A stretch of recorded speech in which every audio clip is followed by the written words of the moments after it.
Hi friends, ഇന്ന് നമുക്കൊരു ചക്കയുടെ വീഡിയോ ആയല്ലോ. ഒരു ഇടിച്ചക്ക ഉണ്ടാക്കാമെന്നൊക്കെ കരുതി പോരുന്നതാണ്. അത് മാത്രമല്ല, ചക്കയെല്ലാം ഇങ്ങ് താഴെയാണ് പിടിച്ച് നിൽക്കുന്നത്. മേളിലോട്ടും ഉണ്ട്, എന്നാലും തറയിൽ ഒരുപാട് ചക്ക നിൽപ്പുണ്ട്. അപ്പം ഈ ചക്കയൊക്കെ ഒന്ന് എടുത്ത് അടുക്കി പറക്കിയൊക്കെ വയ്ക്കണം. ഒരു പഴയ ഒരു കുട കിടപ്പുണ്ടായിരുന്നു, അതിനകത്തോട്ട് ഒരു ചക്ക താങ്ങി വെച്ചിട്ടുണ്ടായിരുന്നു കഴിഞ്ഞ പ്രാവശ്യം.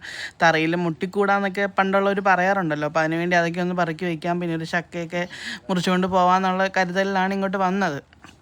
അപ്പോൾ ഇവിടെ വന്നപ്പോൾ ശരിക്കും പറഞ്ഞാൽ പുള്ളി ഇങ്ങനെ പറയുമായിരുന്നു, ഈ ചക്കയുടെ ഈ ചെറിയ ഉണങ്ങിയ ആ കള കൊണ്ടിട്ട് പണ്ട് മീശ എഴുതുമായിരുന്നു, ഇപ്പോഴത്തെ പിള്ളേർക്ക് അതൊന്നും അറിയത്തില്ലല്ലോ എന്നൊക്കെ പറയുമായിരുന്നു. പിന്നെ അതേ കണക്ക് തന്നെ അവരുടെ ഫ്രണ്ട്സൊക്കെ ആണെങ്കിൽ കോട്ടയത്തു നിന്നും അവിടെ നിന്നൊക്കെ വന്നിട്ട് ഗൾഫിലോട്ടൊക്കെ കൊണ്ടുപോകാനായിട്ട് ഇതിൽ നിന്ന് ചക്ക കൊണ്ടുപോകുന്ന കഥയൊക്കെ പറഞ്ഞുകൊണ്ടിരുന്നതാണ്.